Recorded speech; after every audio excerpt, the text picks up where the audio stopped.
Consider client needs, entertaining pets, circulation patterns. I see this all the time, that people design something, they put a hardscape down, and then people just go that way, and the hardscape goes around the corner, but people will have their own circulation patterns. And it doesn't work to work against it. I work with plants. They will run through my plants, like the Jordans. One of my clients, they have a dog, and that dog will run a certain kind of way, and I better put a path there.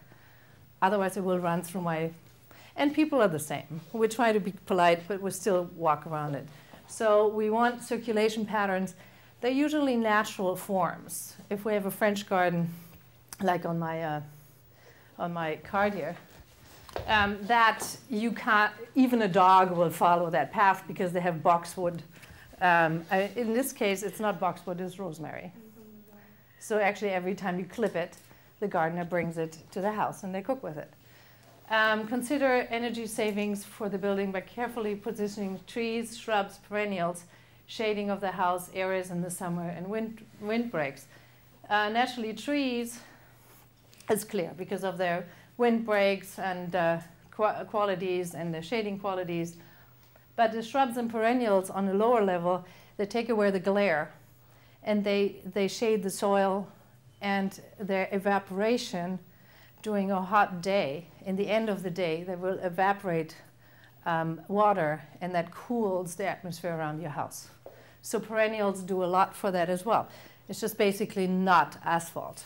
What I've been trying to see in Romania was mostly that asphalt seems to be the new solution. Yeah, it's clean, but it's not the right one. It's not ecological. Can I just ask what percolation is? Percolation, very good question. Percolation is actually the opposite of runoff. When you have an asphalt surface, you will see water hitting it from rain, and it will rush down that, and it will puddle usually somewhere where the lowest point of gravity is. If you have percolation, it will hit the ground on a material like on grass or on gravel and so on, which splits the water molecule and makes it easier for the soil to absorb. Here's the big picture with the drainage cells. Percolation. They look like a little bit like egg cartons. And these we put underneath just for immediate percolation purposes. So you never have a puddle, really. For the maintenance part, use manual equipment over power tools, very important. So you design a landscape that you only do once in a while maintenance, and not with a power tool, because all you need is you prune for health of the tree or something like that. And you consider horticultural consideration and the plant health when you're pruning. You're not hedging. Sometimes you have to hedge. And you use integrated pest management to control pests and disease, which is you wait for the predators. You don't spray immediately because there's an aphid or god on your rose. So how do you expect a root to ever go straight again if it's already bound in itself? Root bound, we call it. It's horticulturally, it's terrible.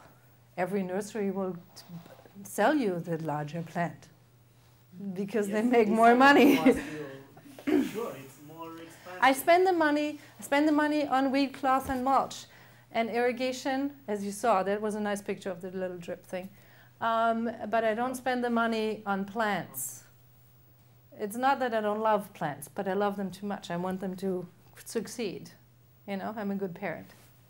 I give them parenting from the beginning. I don't want anybody else to spoil it for 15 years in the nursery with fertilizer.